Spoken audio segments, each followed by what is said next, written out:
Olá, sejam bem-vindos ao No Princípio Era a Bola, o podcast da Tribuna Expresso em que descomplicamos o futebol. Estamos já nas meias finais do Mundial 2026, competição que continua a ter acompanhamento diário neste espaço. Os brutais Espanha-França e Argentina-Inglaterra terão as devidas antevisão e rescaldo nos próximos dias aqui no nosso podcast. Mas hoje, segunda-feira, dia sem jogos e também 6 jogos ontem, descontando a madrugada do Argentina e Suíça, vamos tratar de fazer um primeiro balanço do torneio, aquilo de que gostámos, o que não gostámos, os melhores e os piores, até esta penúltima fase da competição, quando já sabemos as 4 equipas que disputarão 8 partidas neste Mundial. As meias finais, o terceiro e quarto lugar, onde ninguém quererá estar, e a grande final do MetLife Stadium. Eu sou o Pedro Barata e comigo tenho, como sempre, o Tomás da Cunha. Olá, Tomás. Olá, Pedro, Rui, abraço a todos. E Rui Malheiro. Viva Pedro, viva Tomás e cumprimentos a todos que nos ouvem. O Expresso tem uma nova subscrição que lhe dá acesso completo ao The New York Times, com atualidade, jogos, culinária e muito mais. E ainda aos conteúdos exclusivos da SIC Notícias, incluindo o Direto Vertical, a nova e inovadora emissão que se adapta ao seu smartphone. Subscreva em expresso.pt/digital. Expresso. Liberdade para pensar. Tomás e Rui, vou começar por vos lançar um desafio, talvez arrancando pelo Tomás. Tomás, se mesmo num minuto, tivesses de descrever a alguém que não viu nada durante o último mês, o que é que marcou este Mundial até agora, o que é que dir-lhe-ias? Apesar de tudo que é um Mundial com poucos momentos de grande surpresa. Tivemos alguns, porque é um Mundial, há sempre alguns momentos de surpresa. Tivemos algumas histórias muito bonitas, principalmente a de Cabo Verde, mas chegamos às meias finais com os 4 grandes favoritos, pelo menos em termos de ranking e até em termos de perspectiva geral nas meias finais, uns sofrendo mais, outros sofrendo menos. Temos também uma seleção que pode ter um potencial histórico, como é a seleção francesa, em termos de talento individual. O primeiro bicampeão desde 62, caso a Argentina consiga vencer o título. E um Mundial que, apesar de tudo, na envolvência do público, surpreendeu pela positiva, tendo em conta, claro, o drama apontado inicialmente, com a questão das entradas nos Estados Unidos, com a questão do controlo de bilhetes e de preços estratosféricos. Portanto, nesse sentido, acho que os Estados Unidos, apesar de tudo, conseguiram ser um bom anfitrião. México também, Canadá também, e é isso que fica. Grandes exibições individuais, mais do que surpresas coletivas, ou um nível estratosférico do ponto de vista das equipas. Ficamos mesmo com os jogadores. É o Mundial de Messi, de Kane, de Haaland, de Mbappé, de Bellingham. Rui, faço-te o mesmo desafio. É claramente o Mundial em que sobressaem as individualidades, o que não significa que tenha sido um Mundial com maus jogos, bem pelo contrário, houve jogos muito bons até agora. Creio que eu tinha muitas dúvidas, principalmente com a capacidade dos Estados Unidos receberem esta competição. Houve erros que passam, obviamente, pela gestão do país. Nós, mais à frente, seguramente vamos falar do caso Felogun, mas podemos falar de outros aspectos, nomeadamente as barreiras impostas a alguns jogadores, a jornalistas, são muito complicadas, mas centrando no futebol, há uma história de encantar, que é a história de Cabo Verde. As 4 finalistas ou semifinalistas neste caso, são as equipas mais esperadas para que o fossem. E isso talvez seja o mais surpreendente, é que no Mundial em que surgiram boas equipas e com unidades individuais a fazerem a diferença, porque isso acabou por ser marcante. Eu creio que falta aqui uma equipa surpresa, e voltamos a um registro de 70 e de 90, em que chegam as 4 equipas que na altura do sorteio eram as 4 equipas mais fortes. Fica essa nota de desencanto, mas no fundo aquilo que me parece importante é que as 8 equipas que chegaram aos quartos de final, todas elas têm uma ideia ofensiva, umas mais conceptuais, se quiseres, e que vingaram, outras menos conceptuais e que acabaram por produzir resultados. Ou seja, o defensivismo, se quiseres, acaba por levar uma belíssima trombada neste Mundial. se neste século tivemos Turquia, mesmo Uruguai, Croácia, Marrocos em meias finais, não se verificou nada disso neste campeonato.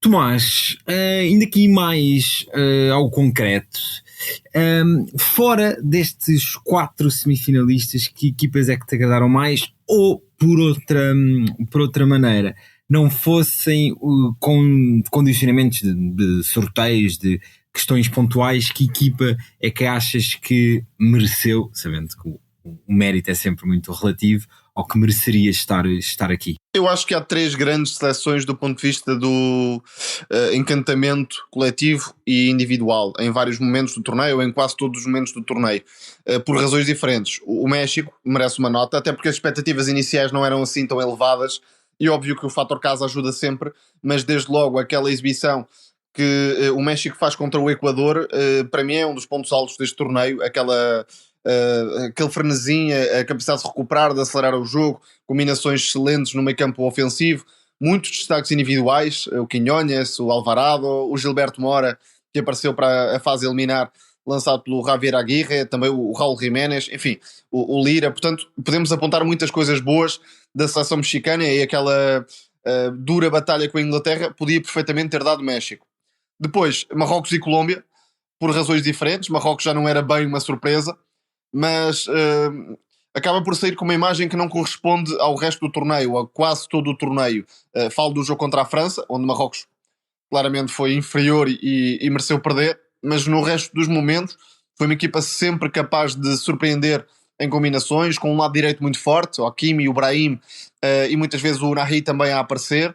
Já agora é um dos destaques que se repete de 2022, e a aposta em Saibari como avançado centro, que acaba por ser o complemento perfeito para esse funcionamento do lado direito e para a forma como Marrocos joga. Tomás, já que falas de Marrocos, o Boadi é que depois daquele super arranque não terá tido caiu um bocadinho de produção. Não terá tido o Mundial que esperávamos, não é? Não, até diria que se calhar foi o terceiro melhor, no caso, entre os titulares. O Unai foi claramente o principal destaque. O El Ainaoui cresceu bastante. E de facto o Boadi perdeu um pouco o fogo inicial. Também era difícil manter aquele registro, mas ainda assim é um jogador muito jovem e que seguramente estará aí para o futuro. Já agora na mesma categoria, e aproveitando para dar uma passagem rápida, claramente o Yan Diomandé faz um bom início e depois perde algum fulgor para o resto da competição. De qualquer forma, é uma das sensações iniciais deste torneio. Mas além do México e além de Marrocos, iria destacar também a Colômbia, com um misto de energia competitiva, muita qualidade na movimentação e nas combinações por dentro, para depois soltar os laterais, ainda um bom James Rodrigues, um grande Quintero a partir do banco, dando até motivo de discussão se não deveria ser um titular desta seleção colombiana, e o jovem Gustavo Puerta, numa seleção muito envelhecida, que acaba por bater à porta dos titulares e fez um belíssimo torneio também, um médio muito completo. Agora, o problema da Colômbia é que de facto a fragilidade na finalização acabou por afastar esta equipa precocemente.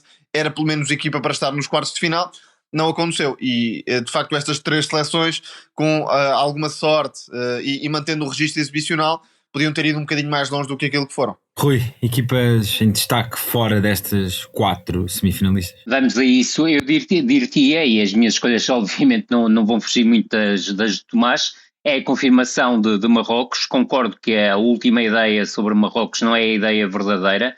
O facto de Saibari e Riad não estarem disponíveis para o jogo diante da França encolheu a equipa, porque a verdade é que Marrocos 2026 é uma história completamente diferente de Marrocos 2022. É claramente uma equipa que foi capaz de ser propositiva, foi capaz de ser claramente proativa nos jogos, com uma ideia muito interessante, a ideia do falso 9 vestida no Saibari. Parece-me também que, do ponto de vista da organização coletiva, a equipa está muito distante de ser uma equipa que se remeteu ao processo defensivo, e foi isso que aconteceu em 2022, mas em 2026 vimos uma equipa que deixou de ser o convidado que se espanta com o tamanho da casa e passou a ser quem já sabe onde ficam os interruptores, e isso parece-me muito importante. Depois, Cabo Verde, obviamente, é a fábula com os pés assentes. há histórias que não precisam que se baixe a voz para as contar, e Cabo Verde foi claramente uma delas. Sai do campeonato do mundo sem nenhuma vitória, é certo, mas também durante os 90 minutos não perdeu nenhum jogo, e em 4 jogos, 2 deles contra a Espanha e a Argentina, e juntando também o Uruguai, portanto 3 campeões do mundo, não perdeu. Creio que perdeu também, sim, uma boa oportunidade de conseguir a sua primeira vitória no Campeonato do Mundo diante da Arábia Saudita, mas muito mérito de Bobista, o selecionador, que conseguiu fazer um pequeno milagre com muito poucos recursos, e ficam aqui jogadores que provavelmente terão, pelo menos no próximo ano, muito provavelmente a certeza que vão encontrar projetos melhores para as suas carreiras. Depois, muito rapidamente, juntaria o México, obviamente pela forma como a equipa encarou este campeonato do mundo. Foi verdadeiramente vibrante a forma como o México jogou, empurrado pelos seus adeptos. Cai com a Inglaterra, mas caiu claramente de pé. Os Estados Unidos, porque acima de tudo pareceram uma equipa melhor preparada em termos de pressão e contra-pressão, mérito obviamente de Pochettino. Aquilo que me parece é que o envolvimento de Trump acabou por não ser o melhor para a equipa, e a saída diante da Bélgica não mostra claramente aquilo que a equipa estava a ser.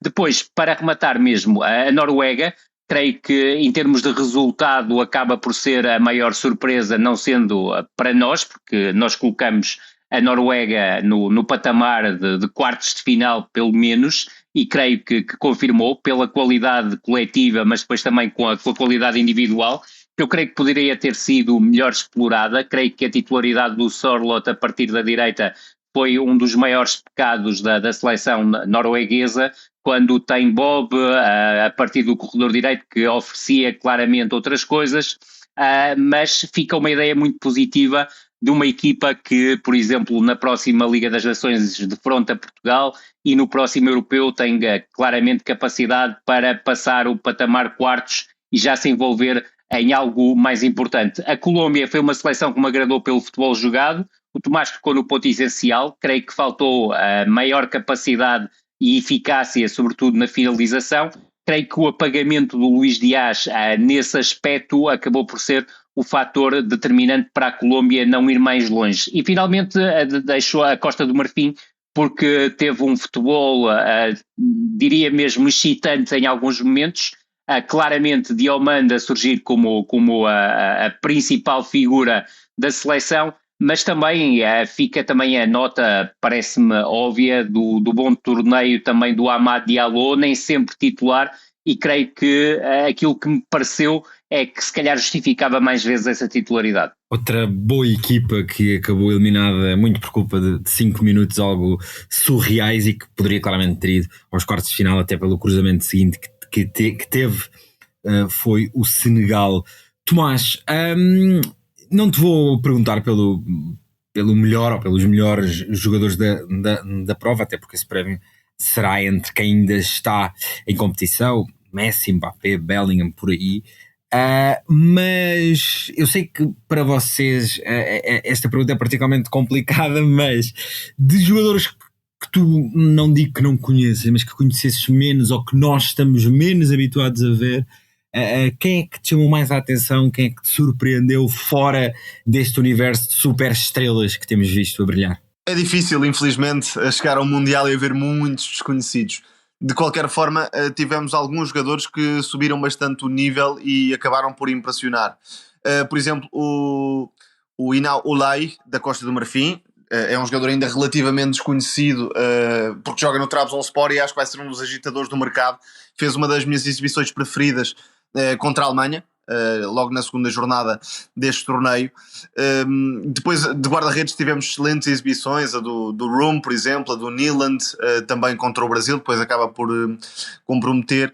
E um jogador que eu acho que vai dar um salto também muito interessante é o Yeboah do Equador, extremo muito interessante, que joga a partir da direita com o pé esquerdo, a fletir para dentro, com muita agressividade, boa capacidade de combinação, de finalização também. Depois, olhando para seleções mais exóticas, eu acho que Cabo Verde mostrou também o real nível do Kevin Pina, Acho que é um nome que tem de ficar deste torneio. Obviamente não era um desconhecido, mas estou a dar alguns destaques mais fora do centro do futebol, dos jogadores que não conhecemos tão bem, que não ouvimos falar todos os dias, porque na verdade, se formos a seleções menos conhecidas, há aqui jogadores que têm torneios de uma vida. O Orlando Gil, do Paraguai, é outro desses jogadores que acabam por dar um salto tremendo, tendo em conta o patamar em que se encontram. Acima de tudo, o Mundial nesta altura é muito mais sobre isso do que por reais desconhecidos que acabam por se mostrar nesta montra. E acho que é por aí. Passa a bola ao Rui, que eu entretanto tento aqui pensar mais em mais 2 ou 3. Rui, até te vou pedir para fazer aqui um pouco o exercício oposto, enquanto o Tomás pensa, que é irmos às desilusões. Possivelmente, acho que todos temos 3 países na cabeça: a Alemanha, Portugal e Brasil, que grandes decepções, não propriamente pela expectativa, mas que seleções é que achas que estiveram pior face ao seu potencial? Claramente estou de acordo contigo. A Alemanha, Brasil e Portugal acabam por ser as grandes seções do campeonato do mundo.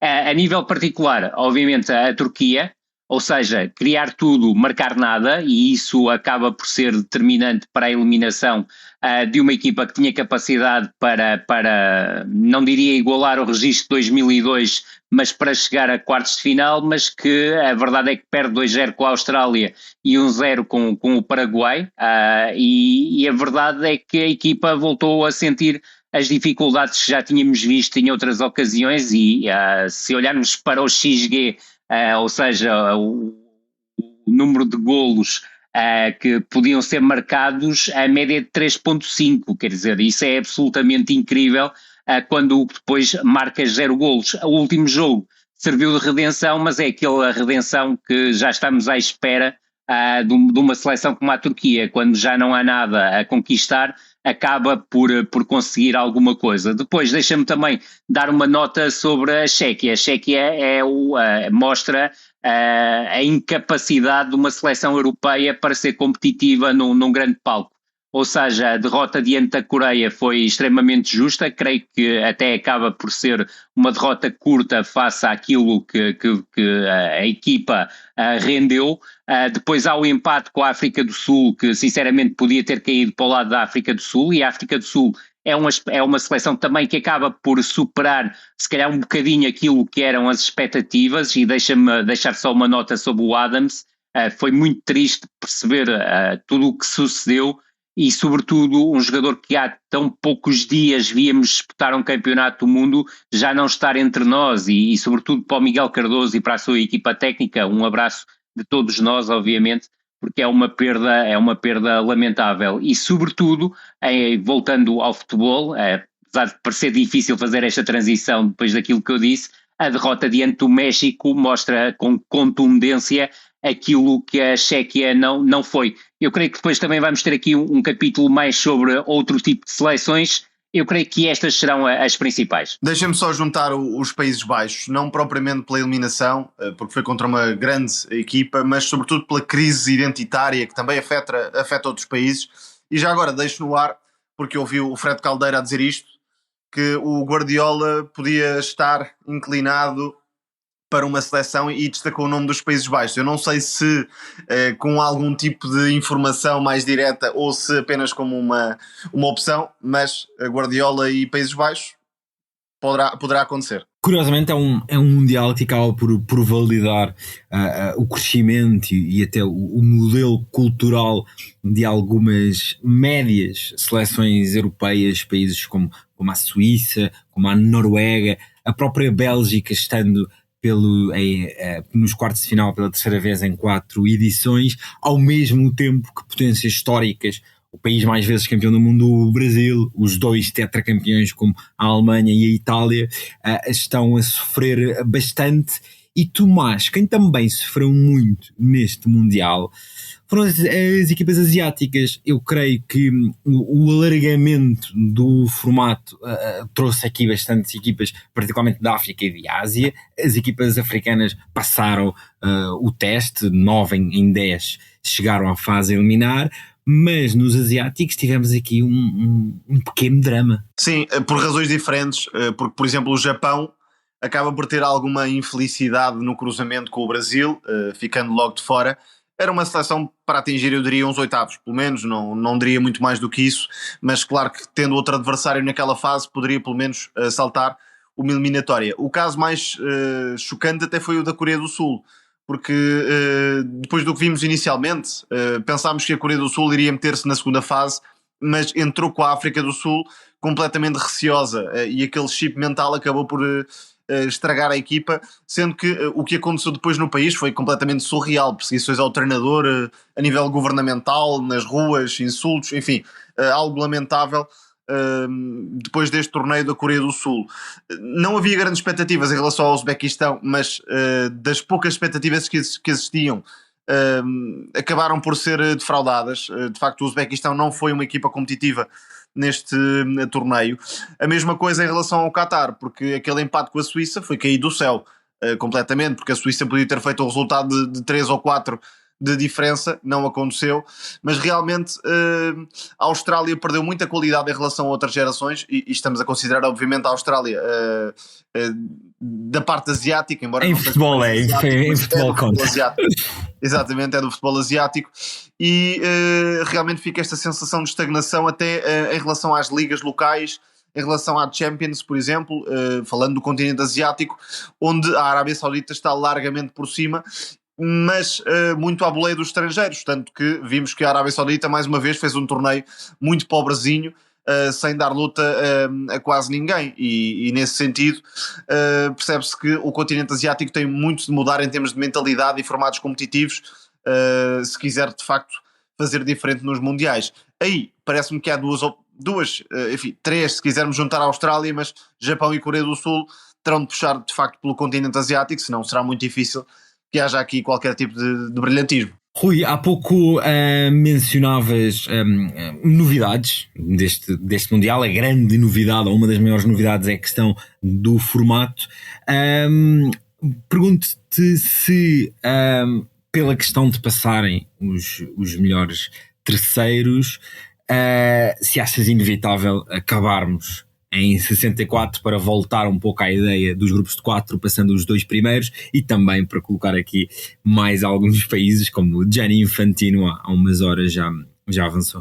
Os 48 acabaram por democratizar a festa, mas não o pódio, não é? A base alargou, mas o topo não se mexeu.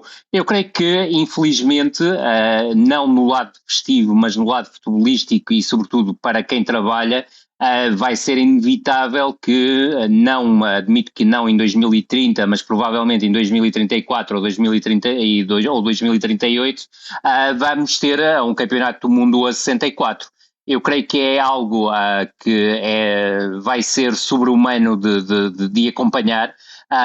Não creio que vá ter grandes benefícios em termos de qualidade futebolística.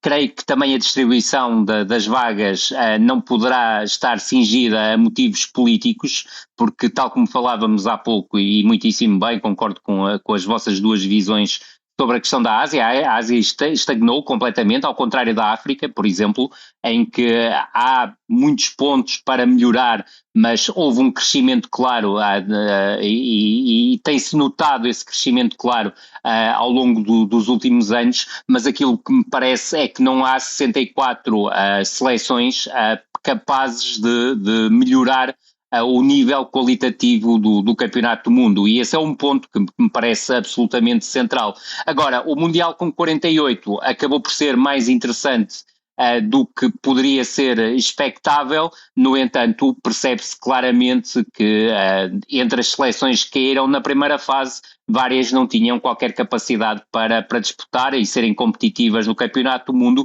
e aí claramente a Ásia surge como o continente, do meu ponto de vista, mais frágil, e sobretudo aquilo que vemos em termos de investimento futebolístico, nomeadamente na Arábia Saudita, na contratação de jogadores estrangeiros, não traz qualquer benefício para o futebol local, bem pelo contrário. O Qatar também pode entrar neste prisma, porque também há muito investimento externo, mas sobretudo aquilo que me parece é que o Qatar, e já a atribuição do Mundial de 2022 já foi polémica, já houve problemas que chegassem no país, a uma quantidade absolutamente inacreditável de mortes nas construções dos estádios, mas cingindo-me ao aspecto futebolístico não houve a evolução nenhuma, bem pelo contrário, parece-me que há uma involução claramente na seleção do Qatar, e Lopetegui obviamente também não era capaz de urdir qualquer milagre, até porque nunca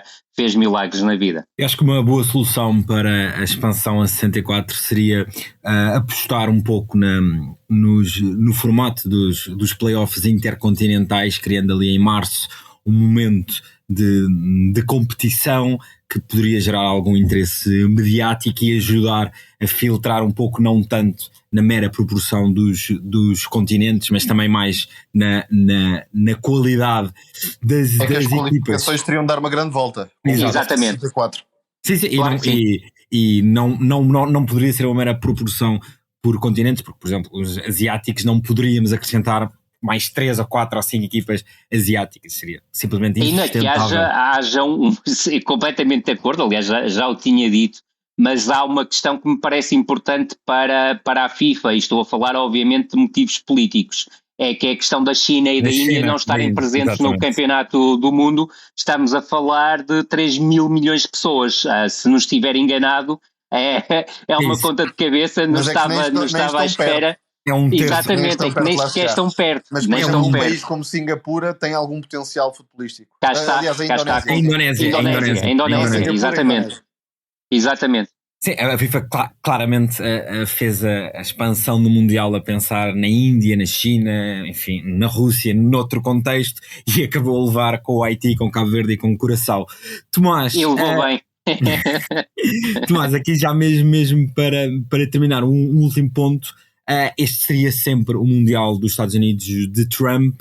O presidente dos Estados Unidos esteve ausente até ao caso Balogun, que fica como a grande mancha desta competição. Sim, até porque saiu nos últimos dias a notícia de que o comitê supostamente delegado para tratar esse tipo de casos nem sequer foi consultado nessa situação específica, e portanto percebe-se que foi uma manobra política, mais uma, da dupla Infantino-Trump, que acabou até por beneficiar a Bélgica. Ironicamente, pelo menos o futebol teve alguma justiça nesse campo. Já agora fica uma nota de apreço para a seleção dos Estados Unidos, que fez um bom torneio até à ronda dos oitavos de final, portanto... Que são o grande injustiçado de tudo isto, porque sabemos como há muita gente que se esforça para o soccer a crescer e evoluir, e no grande momento da afirmação do soccer acabam por levar com aquela bomba que tirou muito do apreço que as pessoas ganharam pelaquela equipa. E não sabemos como é que seria o jogo noutras circunstâncias mais normais, é verdade, digamos assim, porque claramente aquilo afetou os Estados Unidos e beneficiou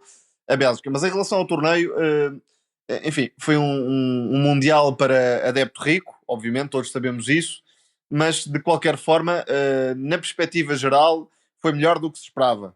Pelo menos, falando por mim, os estádios estiveram invariavelmente cheios, com bons ambientes. Obviamente houve aqui jogo político, muito, e o jato do Infantino fez muitos quilómetros. É uma pessoa pouco recomendável e quanto mais longe estiver das instituições, melhor, mas dentro do que se esperava, acabou por ser um torneio dinâmico, aceitável nas bancadas, com bons ambientes, bons estádios, e essa transição de estádios de futebol americano para o futebol acabou por ser bem pensada. Foi uma nota final sobre este último ponto. Eu creio que já tinha dito tudo e o Tomás acabou por reforçar. Eu só espero, e este envolvimento do Trump, e o Trump é uma pessoa verdadeiramente irrecomendável, exatamente como o Infantino, aliás, não é por acaso que o Infantino lhe ofereceu o prémio da paz da FIFA, teve que criar um prémio para oferecer a Trump. Mas sobretudo aquilo que eu espero é que este envolvimento do Trump e sobretudo a forma como acabou por ser determinante para o desfecho do jogo entre os Estados Unidos e a Bélgica, porque os Estados Unidos saíram claramente prejudicados como equipa nesse jogo, não transforma aquilo que estava a ser um namoro interessantíssimo do público norte-americano, estadunidense neste caso, pelo futebol, num namoro de verão, e que depois tudo volte ao beisebol, ao futebol americano. Nada contra estas modalidades, obviamente, mas que não deixa o futebol num vazio, porque creio que o desporto e sobretudo o trabalho feito na seleção estadunidense merece que o apoio incondicional por parte dos adeptos se mantenha. Só uma última nota para o México, que espero que possa receber um Mundial mais para a frente, um Mundial mesmo, e não ser apenas um ator secundário dentro da organização, porque o que vimos dos jogadores do Irão, o que vimos dos adeptos ingleses em termos de demonstração pública de como o México e os mexicanos souberam receber, merece de facto mais do que isto, e acho que a nível mundial poucos países saberão fazer essa recepção como o México. Sem dúvida alguma, ainda que com os alargamentos será cada vez mais difícil termos organizações a solo, particularmente de um país como o México, não é provavelmente os Estados Unidos. E Pedro, se me permites, só para rematar, dizer-te uma coisa, eu creio que o jogo entre os Estados Unidos e a Bélgica teve uma audiência nos Estados Unidos de 30 milhões, ou seja, nunca um jogo de futebol foi tão visto numa televisão americana, e creio que foi a Fox que transmitiu o jogo. Foi então este nosso episódio de um primeiro balanço do Campeonato do Mundo, mas haverá lá mais para a frente. Amanhã arrancamos já com as meias finais e aqui estaremos para as antever. A sonoplastia deste episódio é do João Luís Amorim. Rui, Tomás, obrigado aos dois e até amanhã. Um grande abraço, até amanhã. Até amanhã.